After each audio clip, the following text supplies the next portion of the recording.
Channel में आपका स्वागत है बच्चों। आज हम 8 गेट अभ्यास पुस्तिका कक्षा 6वीं विषय सामाजिक विज्ञान के अंतर्गत अध्याय 3 सरकार क्या है के सारे प्रश्न को हल करेंगे। इससे पूर्व अगर आपके द्वारा चैनल को सब्सक्राइब नहीं किया गया तो कृपया कर चैनल को सब्सक्राइब कर लाइक एवं शेयर जरूर कीजिए, जिससे कि हमारे आने वाली हर महत्वपूर्ण वीडियो की नोटिफिकेशन आप तक पहुँच सके। बच्चों हम देखेंगे सरकार क्या है के अंतर्गत हम प्रश्न 1 में देखेंगे, अमेरिका में महिलाओं को वोट देने का अधिकार प्राप्त हुआ था। अब यहाँ पर 4 ऑप्शन दिए हुए हैं, कब हुआ था ये हमको लिखना है छांट करके। ए में 1928 में, बी में 1947 में, सी में 1920 में और डी में 1971 में। तो अमेरिका में महिलाओं को मत देने का अधिकार जो है 1920 में प्राप्त हुआ था, तो यहाँ पर सी सही आंसर है, लिख देंगे हम ऐसे। इसके बाद देखेंगे हम हमारे देश में शासन प्रणाली है। हमारे देश में कौन सी शासन प्रणाली है, यहाँ पर 4 ऑप्शन दिया हुआ है। ए में लोकतांत्रिक, बी में राजतंत्रीय, सी में तानाशाही और डी में साम्यवादी। तो हमारे यहाँ जो शासन प्रणाली है वो लोकतांत्रिक प्रणाली है, तो ये इसका सही आंसर हम दे देंगे। इसके बाद देखेंगे हम किसी भी देश को सरकार की आवश्यकता क्यों होती है, तो इसके लिए हम देखें उत्तर क्यों होती है।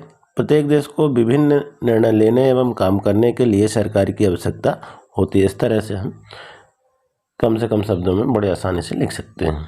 इसके बाद देखें हम सरकार द्वारा किए जाने वाले प्रमुख कार्यों को संक्षिप्त में लिखिए। कौन कौन से कार्य सरकार करती है उसको हमें लिखना है। तो हम देखेंगे यहाँ पर सरकार गरीबों की मदद करने के लिए कई कार्यक्रम चलाती है, बहुत सारे कार्यक्रम चलाती है। हम चाहे तो यहाँ पर विवरण भी दे सकते हैं और ऐसे भी लिख सकते हैं। इसके बाद देखेंगे हमारे देश में सरकार किस किस स्तर पर कार्य करती है, उनके नाम लिखिए। तो हमारे देश में सरकार स्थानीय स्तर, राज्य स्तर एवं राष्ट्रीय स्तर पर कार्य करती है। इस तरह से हम उसके उत्तर को लिख देंगे। इसके बाद देखिए सरकार द्वारा बनाए गए कानूनों का पालन करना क्यों आवश्यक होता है, अपने शब्दों में लिखिए। क्योंकि यदि सरकार द्वारा बनाए गए कानूनों का पालन जनता नहीं करती तो सरकार के द्वारा जनता पर कार्रवाई की जाती है। इस तरह से हम उसको उत्तर को लिख देंगे। इसके बाद देखिए आप लोकतांत्रिक सरकार से क्या आशय है। तो लोकतांत्रिक सरकार एक ऐसी सरकार होती है जो जनता द्वारा ही बनती है और जनता द्वारा ही संचालित की जाती है। अगला प्रश्न हम देखें, लोकतांत्रिक व राजतंत्रीय सरकार में क्या भिन्नता होती है। तो लोकतांत्रिक सरकार में जनता के द्वारा सरकार को निर्णय लेने की शक्ति प्राप्त होती है, जबकि राजतंत्रीय सरकार में स्वयं राजा या रानी अपने अनुसार फैसले ले सकते हैं। इस तरह से अंतर को हम लिख देंगे। इसके बाद देखेंगे अगला हम मतदान के समय मतदाता की उंगली पर स्याही का निशान क्यों लगाया जाता है। ये बहुत महत्वपूर्ण प्रश्न है। तो मतदान के समय मतदाता की उंगली पर स्याही का निशान इसलिए लगाते हैं ताकि एक मतदाता सिर्फ एक ही बार वोट दे सके और पहचान बनी रहे। इसके बाद देखेंगे सरकार में आम नागरिक अपनी भागीदारी किस प्रकार कर सकते हैं। कोई 2 तरीके लिखिए। नंबर 1 सरकार के कार्यों में रुचि लेकर के, नंबर 2 सरकार की आलोचना करके। इस तरह से हम इसके 2 कारक लिख देंगे। इसके बाद देखिए अगला प्रश्न, आज़ादी के पूर्व किन्हें मत देने का अधिकार था। क्या वर्तमान में मताधिकार में किसी प्रकार की भिन्नता है।